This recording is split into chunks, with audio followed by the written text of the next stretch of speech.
Oh, hello there. I'm Bilchen Cooper. In this class, I'll read to all of you Chapter 14 of the Legend of Sleepy Hollow. Ass. Ah. The Legend of Sleepy Hollow. Washington Irving. Chapter 14. The gallant Chibud now spent at least an extra half hour at his toilet, brushing and furbishing up his best, and indeed only suit of rusty black, and arranging his locks by a bit of broken looking glass that hung up in the schoolhouse, that he might make his appearance before his mistress in the true style of a cavalier.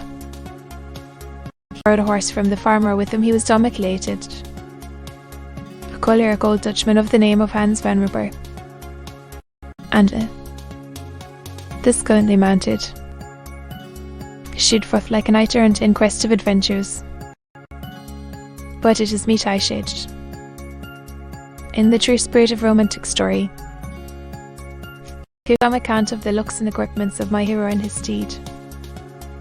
The animal he bestrode was a broken down plough horse that had outlived almost everything but its viciousness.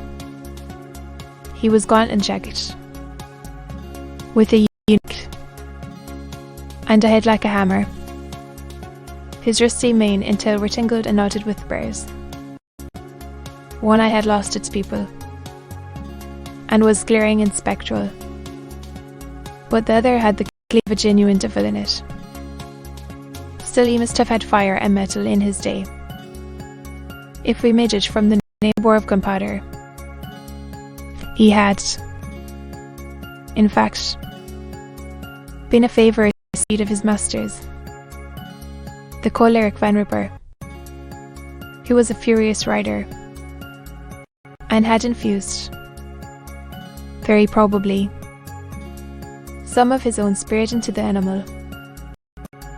For, old and broken down as he looked, there was more of the lurking devil in him than in a young filly in.